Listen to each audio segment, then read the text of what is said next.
All right, everyone, this is Tim with Online Big Blue. We'll bring you the best in New York Giants sports talk and entertainment. The stream is over. The trivia stream is done. Thank God.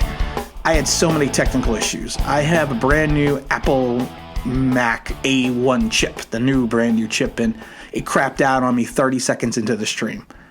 And at one point in time, I had nothing on my monitors. I could only hear the audio, and I was trying to manage the chat via my phone. I almost canceled it 5 minutes in, but I wanted to plow through because I really want to get the contest going. And everyone who won a prize, of course, the prizes are going to be going out in the next couple days. Please be patient because the mail is extremely slow. I also want to thank Chris the Entertainer for stopping by. He was fantastic as always. And I wanted to just quickly reach out and thanks people for some super chats. I didn't get to see them all because of the fact, like I said, I was trying to manage this whole thing via my phone while listening through my headset. But Brandon Croakley, Average Joe Outdoors, Rob Phillips, Evan Ingram, thank you very much. You guys were very generous. I appreciate the super chats. I really do. And what I'm going to do is I'm going to take the money. And what I do is usually when I get a super chat, I take that money and I put it back towards the channel, either to buy prizes or to upgrade equipment. And that's exactly what we're going to do. We're going to put more effort into the channel, and anything that's monetized in regards to that, we are going to use. We're going to use that cash. So, anytime you give a super chat, you're actually contributing to the channel, which I greatly appreciate. But let's get into the Giant news. It's Non-News Friday. Well, it's not really Non-News Friday. I mean, there's an interesting story out there. Anytime a player comes available, every Giant fan was like, we got to trade for him. We got to trade for him. Even if he doesn't fit what we need. Now, of course, Orlando Brown Jr. is going to be made available, looks like, by the Baltimore Ravens. Only because of the fact that he wants to get paid. And they already gave Ronnie Stanley a $100 million contract at left to be their left tackle. And Orlando Brown wants to be a left tackle. He wants to go somewhere, and he wants to be the man. He wants to get paid like the left tackle should get paid. And when Stanley went down with the injury after shortly starting his extension, Brown took over from his left tackle position. He was actually really good in 700 snaps. He surrendered no sacks, no quarterback hits, and only allowed 16 pressures. So he has the ability to, listen, he is a fantastic right tackle, and he has the ability to be a fantastic left tackle. He really does. And I was thinking about it. The Giants, this trade actually might make sense for the Giants. Right now, if you take a look at this, Orlando is in the final year of his contract. The team that trades for him is going to be on the hook, probably cap-wise, for about $3 million because you're going to have prorated bonuses and everything else. His cap number specifically is extremely low, but you got to remember prorated bonuses and all that stuff. So you're probably going to be on hook for about $3 million for that 1 year. And you need to sign him, of course, to an extension. Now, the thing with Orlando Brown is he can't hold out. He actually has to play this year. Because of the fact that if he doesn't, he is not going to accrue his necessary time to become an unrestricted free agent in 2021. So he's going to have to play on that $3 million contract. It's just the way that it is. Because if he holds out and doesn't play, the team that gets him next year or the team that gets traded for him, they can franchise tag him. So if he plays this year, he can be an unrestricted free agent next year. And any team that trades for him, I said, it's only on the hook for about $3 million. So you have a gentleman in 2021 who could potentially be your starting left tackle at a $3 million slot in your salary cap. Now, if you take a look at the Giants, of course we drafted Andrew Thomas. But my thought process is this. You put Brown in at left tackle. Then you have Shane Lemieux. You have Nick Gates. You're probably going to get rid of Zeidler. And then you have Andrew Thomas at the right tackle position. I understand, yes, we drafted Andrew Thomas to play left tackle, but we need to think about necessity on the line. Because that right side of the line is probably not going to have Zeidler or Fleming next year. I say Flem because that's pretty much what he is to me. He is a Flem. I'm so glad we're getting rid of Cam Fleming. I'm so glad. Plus, we still have Matt from Connecticut. But think about that. You don't have to then rebuild that line. Because you've already rebuilt one of the pieces, and you will potentially have two extremely strong tackles if you have Brown at the left tackle spot and Andrew Thomas at the right tackle spot. I mean, you could have bookends right there for the next 7-8 years. at those two positions. And you can solidify that line and help Daniel Jones by giving him the protection that he needs. Now, the question is going to be, what is Baltimore going to want? Well, Baltimore's going to want a lot. You think about it, how many times does a guy of his Browns caliber, Orlando Browns caliber Jr., come out and be available via trade? Not that often. There have been circumstances where some great offensive linemen have been traded, but he right now, to me, is at that pinnacle where he can go from being very good. He's been a two-time Pro Bowler. He could go from being very good to very great. Now, to me, if I'm Baltimore, I'm looking for a minimum of 2 first-rounders and some type of other compensation.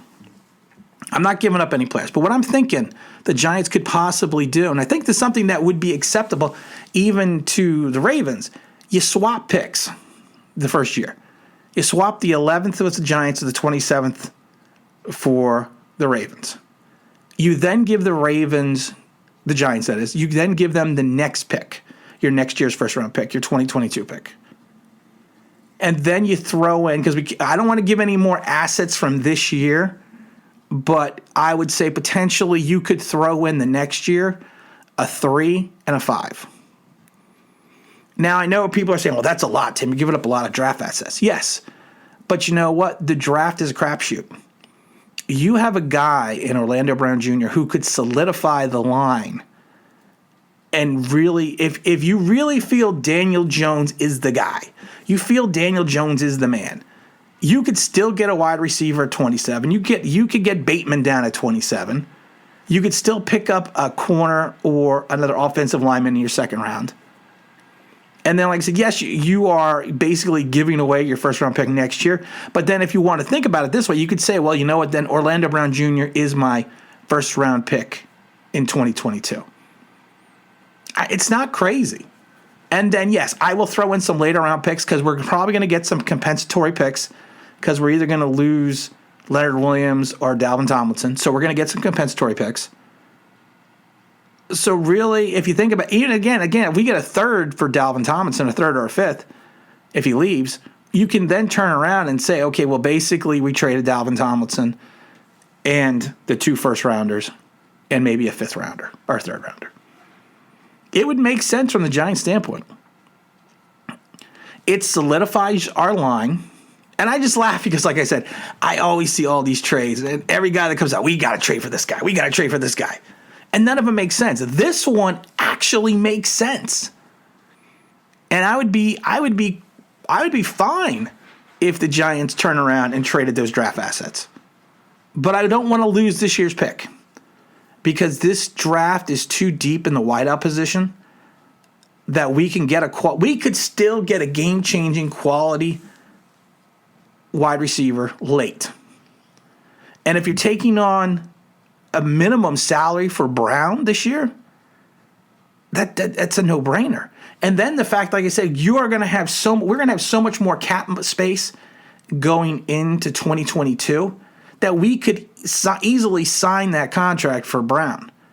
And then at this way, if you're replacing your left tackle and bringing in a quality left tackle at maybe $3 million on cap space hit, you can then go out and sign Leonard Williams still, and you fixed your offensive line. You kept what you feel is a key piece to your defense, and you're potentially helping your young quarterback who you believe is the franchise quarterback and still having the ability to draft a wide receiver late in the first round this year. Mind blown. It actually makes sense. And, and as Forrest Gump is good, you said that's all I got to say about that. And in other non-Giant news, of course, Alex Tanney retired. But 2 days after retirement, what does he do? He turns around and takes the job as a quality control coach for the Philadelphia Eagles. Yeah, I guess that was Phillies. I always think teams are smart when they pick up players that are from another team within their division, because of the fact, especially someone like Alex Tanney, who has a inside depth and knowledge of the quarterback room. So, it's non-Giant, it's non-football news or non-football Friday news. But Alex Danny, of course, is now a member of the Philadelphia Eagles as a quality control coach. Last non-Giant football news, or like I said, I call it non-news because it's really not news. But, of course, the Giants, they sign the gentleman to be the new offensive line coach. I'm not even going to get into it because of the fact he's just another Joe Judge guy. They have the connection at Alabama. He's only coached, in college in reference to being an offensive line coach. I don't have a problem with that. I think that a coach teaching offensive line techniques from college to the pros is not that big of a leap. I always have more concern if someone never has pro experience and they come in like an offensive coordinator position when they're coming in from college. So you know what? It is what it is. As long as he improves the offensive line, I don't care. But again, like I said, I'm just shocked that the Orlando Brown Jr. trade makes sense. I really am. Again, I want to appreciate everyone that stopped by on the stream. The broadcast of the stream is not working because all you can see, or you can't see anything. All you can hear is the audio. So I'm trying to figure out how to get that fixed right now so we can get that back up and running. Hopefully, we'll have a better. We'll have a better. I mean, the first stream went fine. Like I said, it's just this damn new computer, man. This A1 chip's supposed to be the end-all be-all, but you know what? It was the end-all be-all because it almost ended the live stream. So right now I'm downstairs on my old Mac Pro doing this video today. But again, like I said, the season's going to start soon. We're not season, but the off season's going to start soon. And again, this is Tim with Online Big Blue, bringing you the best in New York Giants sports talk and entertainment. And as always, if you can like, if you can subscribe, if you ring that bell, I think you know what that means. That'd be awesome.